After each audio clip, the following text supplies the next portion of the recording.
자, 이번에는요. 어제 정부가 내놓은 부동산 대책에 관한 얘기 좀 해보겠습니다. 기사가 좀 몇 가지 준비돼 있고요. 윤영걸 전 대표님하고 박상현 교수님께서는 어제 정부 대책에 대한 평가를 좀 해주세요. 그래서 판례에 좀 적어주시기 바랍니다.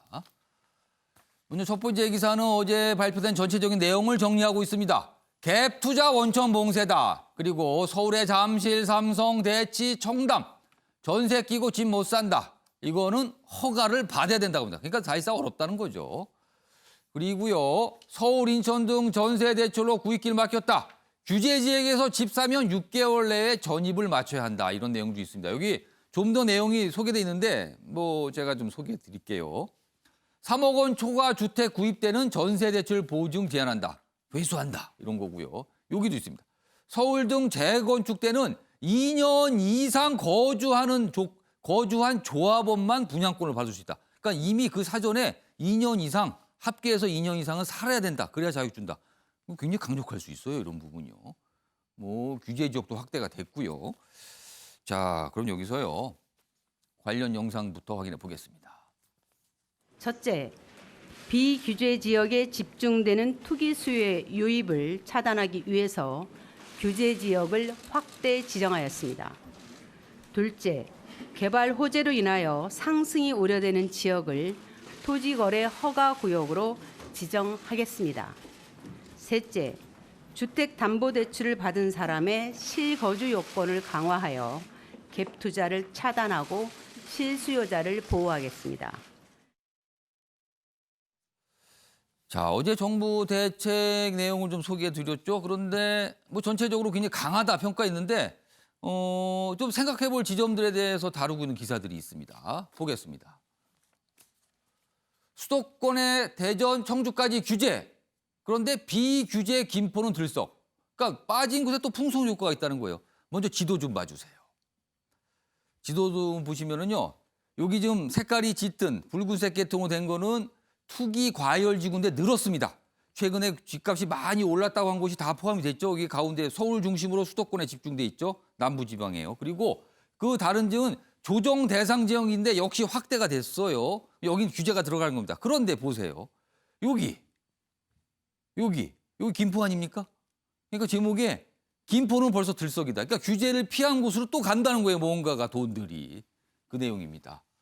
조정 대상 지역 늘렸고요. 사실상 경기도 전역이 규제권, 그리고 투기 과열지구 역시. 그런데 비규제 지역인 김포, 파주, 양평. 요 위쪽에 김포, 파주 있고요. 아래쪽에 양평이 있잖아요. 이쪽에 중간에. 여기는 벌써 주목하고 있다는 거예요. 뭔가 돈들이 글로 갈. 풍선 효과 차단. 이번에도 또 놓치는 거 아닌가 이런 지적이 우선 있고요. 다음 기사 하나 더 보겠습니다. 규제인데요. 핵심은 돈줄을 더 강력하게 잰 겁니다. 9억 원이었던 기준을 3억 원 낮추고 그다음에 만약에 전세 대출을 받았는데 그걸로 집을 산다면 그걸 회수하겠다 이렇게 강력히 돈줄을 죄는 거거든요. 그런데 그럼 이런 현상이 있을 수 있다는 거죠. 실거주 아니면 무주택자도 규제, 현금 부자만 유리해질 수 있다. 그러니까 대출 필요 없이 현금을 이미 갖고 계신 분들, 이분들만 유리한 거 아니냐 이런 지적. 대책 나올 때마다 사실 비슷한 지적은 계속 있습니다. 자, 윤영걸 전 대표님께서 네. 어제 정부 대책 발표 어떻게 평가하시겠는지. 부동산판, 주택판, 코로나19 대책이라고 볼 수 있죠. 코로나19 대책 때 예. 밀집 지역 봉쇄하고 여러 가지 많이 했잖아요. 예. 추적 조사하고 감염 예. 추적, 역학 조사 추적하고 예. 할 수 있는 건 다 했잖아요. 예. 코로나19가 전염이 세기 때문에 이게 부동산도 이게 21번째 나오다 보니까 어떻게 보면 할 수 있는 건 다 한 거다. 내놓을 수 있는 건 다 내놨다. 다 내놓죠. 자금 출처 조사하는 건 코로나19 역학조사 추적하고 비슷하고요.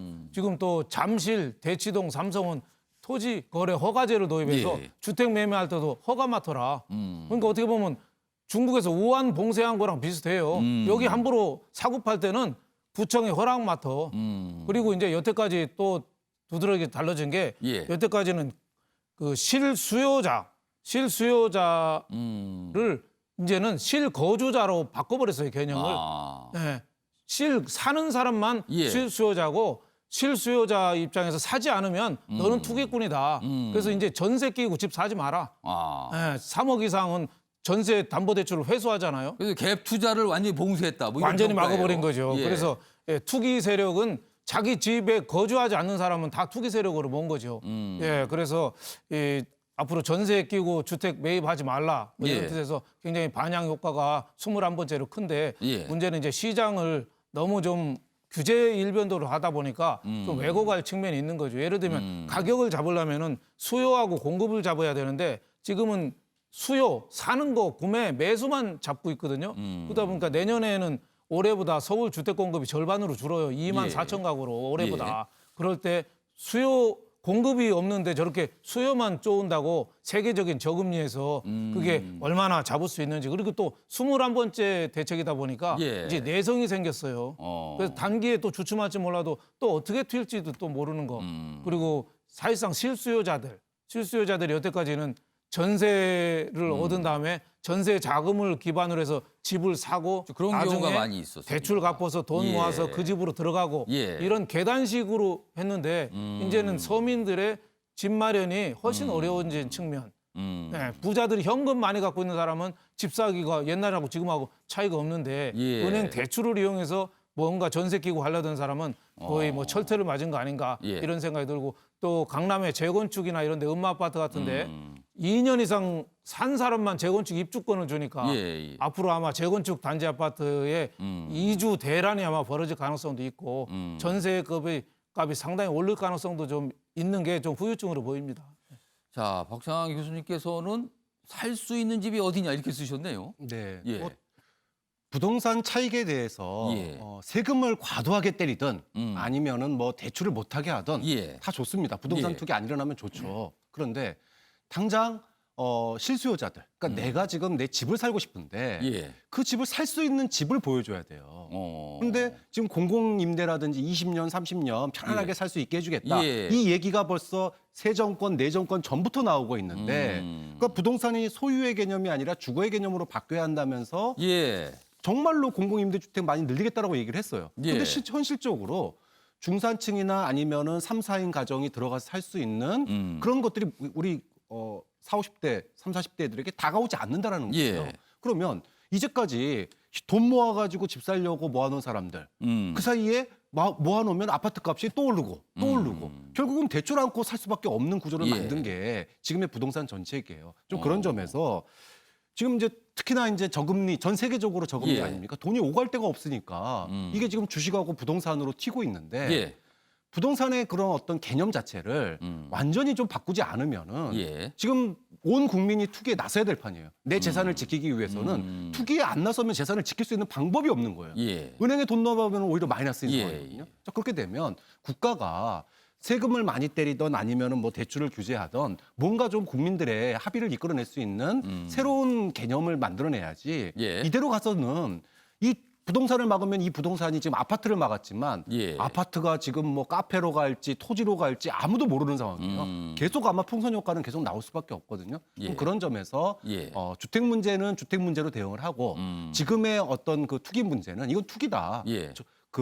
저금리와 유동성 폭발에서 생기는 그런 투기이기 때문에 이 투기 문제는 코로나 대책 가운데서 좀 살펴봐야 되지 않나라고 생각합니다. 알겠습니다. 이번에는요 댓글을 소개해 드리겠습니다. 아침에 매일경제는 유튜브로도 생중이 되고 많은 분들이 오늘도 댓글을 올려주셨어요. 먼저 북한과 관련해서 4개의 댓글이 좀 꼽혔습니다. 첫 번째 댓글은 이런 내용입니다. 북한도 나라라면 어느 정도 국격을 갖추길, 국격 얘기를 하신 분이 있고요. 저렇게 무분별하게 행동하는 나라가 어디가 있더냐. 퍽하면 서울 불바다를 거론하며 나대고 있는데 북한한테 무슨 도움이 될 것인가 이렇게 질타해 주셨고요. 비핵화를 먼저 해야라고 우겨봐야 북한이 들어주나 좀 섬세한 비핵화 프로세스가 있어야지 이런 조언도 해 주셨고요. 알고 있었다고 어떻게 막을 수 있었을까요? 제재를 우리가 풀 수도 없는데 코로나로 힘들고 불안한 정세로 힘들고 국민 개개인은 오늘도 열심히 살아갑니다. 국민은 열심히 살 뿐입니다라는 그런 의견 주셨고요. 통일부 장관 사의 표명 관련해서요. 이런 댓글이 있습니다. 전혀 역할 못하는 외교 안보 라인 모두 교체하고 일신해야 된다. 이런 글도 올려주셨고요. 마지막 댓글은요. 국민은 북에서 흔든다고 흔들리는 정부를 바라지 않는다. 이런 의견도 올려주셨습니다. 댓글 올려주신 시청자 여러분께 감사 말씀드리겠습니다. 자, 사회부자 기사로 좀 가보겠습니다. 고용세습 대 약자 배려, 과연 어느 점을 주목해야 되는 것인가? 산재 유족 특채, 이게 지금 재판에 올라가 있는데 공방입니다. 단체 협약에 이런 내용이 있는데 이 무효 여부를 놓고 대법원에서 공개 변론이 있었는데 격돌을 했습니다. 그러니까 변호인과 대법관 뭐 의견이 좀 갈랐다는데 이런 내용이에요. 산업재해로 사망한 근로자의 자녀를 채용해야 된다는 노사단체 협약 규정이 있는데 이것이 과연 사회 정의에 맞는 것이냐 이런 얘기예요. 자, 현구택 부위원장은 변호사이기도 하시니까 이거 내용 좀 설명해 주세요. 어떤 내용이고 무엇이 쟁점인 건지. 일단 이제 예. 단체 협약으로 어떻게 했냐면 예. 산재로 만약에 사망했을 경우에는 그 자녀를 우선 채용한다. 오. 6개월 내에 채용한다. 이런 아마 규정이 있었던 것 같습니다. 근데 그 그게 회사에 같은 회사에. 그렇죠. 예. 그 회사에. 근데 이게 그렇게 회사에서 응하지 않았나 봐요. 그러다 예. 보니까 이 유족분들이 그러면 채용도 하고 그동안 뭐 모든 지급 안 한 임금 이런 걸 달라 이렇게 손해배상 청구를 한 것 같습니다. 그럼 1심, 그러니까 대법원까지 왔다는 건 1심, 2심이 거쳤다는 근데 거잖아요. 1심, 2심에서는 원래 사실은 뭐 예. 규정이라든지 규약이 있으면 그거는 유효로 봅니다. 근데 예. 아주 예외적인 경우 이게 뭐 공공 질서라든지 선량한 분석 아, 사회 질서에 반하는 경우 무효로 보는데 예. 1심, 2심에서는 이 단체 협약을 무효로 본 것이죠. 그러니까 예를 들면 뭐 부친이라든가 이렇게 산재로 산업했는데 그 자녀가 그 같은 회사에 고용을 시키는 것, 그걸 의무화한 거는 그 단체 협약은 약간 사회정의에 위배되니까 무효다. 그렇죠. 네. 왜 그러냐면 아마 두세 가지 볼 수 있을 것 같은데요. 예. 이게 단체 협약이라는 거는 노조원한테만 적용되거든요. 예. 물론 이제 뭐 비노조원도 적용되는 경우 있지만 이건 아마 노조원한테만 적용되는 것 같은데 그러면 같은 자리에서 똑같은 경우에 아니 비노조원이 사망했을 경우에는 혜택이 안 되잖아요. 그러면 단체 협약의 대상이 아니니까요. 그렇죠. 그렇다 보면 어찌 보면 약간 형평성의 문제가 생기는 것이고 지금 어찌 보면 우리나라 노조 조중률이 한 10% 내외 정도밖에 안 되는데 예. 비노조원인 사람들도 많다 이거죠. 또 어떤 게 있냐면 예전에 이거 기억하실 겁니다. 몇 년 전에 이슈가 되는데 예.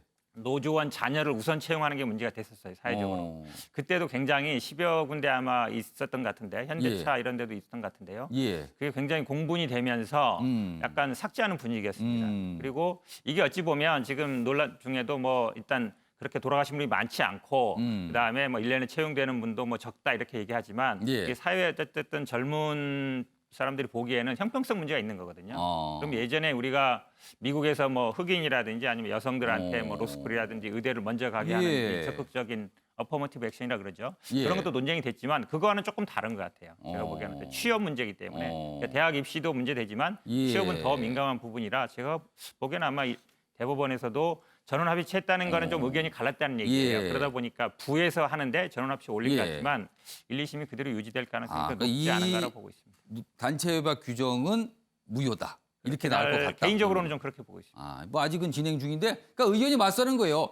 이렇게 유족 특별 채용으로 되는 인원이 굉장히 적고, 그래서 이 정도는 어떻게 약자배려 차원에서 해줄 만한 거 아니냐는 의견이 있고, 다른 쪽에서는 아니 그럼 비노조원들은 해당 안 되는데 이게 사회 정의에 맞는 거냐? 그리고 이게 과연 전체적인 어떤 정의 차원에서 적합한 모습이냐? 그래서 또 반대하는 쪽 이게 지금 맞서고 있는데 1심과 2심에서는 이거는 문제가 있다라는 결정을 했고 지금 대법원에 올라가 있는 상황이라고 합니다. 자, 마지막 기사가 될 것 같은데요. 다음 보겠습니다. 코로나 치료제로 떠오른 7,600원짜리 염증약 덱타메타손. 근데 WHO 획기적이라 그랬는데요. 여기 보면 뭐 증증 환사 치자를 좀 낮췄대요. 근데 우리나라 이 보건당국은 조금 신중한 입장입니다. 아직 뭐 검증 문제도 있기 때문에 뭐 쉽사리 이거를 뭐 할 필요는 없는 거다. 근데 영국에는 코로나 치료제로 긴급 승인을 했다고 합니다. 자, 뚜렷한 치료제가 없으니까 각국에서 대체약들을 찾는데 이것도 굉장히 저렴한 대체약이 될 수 있다. 뭐 이런 얘기가 나오고 있습니다. 자, 마무리하겠습니다. 북한에선 순 우리말을 많이 씁니다. 아이스크림은 얼음 보숭이, 라면은 꼬부랑 국수 뭐 이렇게 쓰는데 낯설지만 순수함이 느껴진다는 반응도 있었습니다. 그런데 요즘 북한이 쏟아내는 말이요.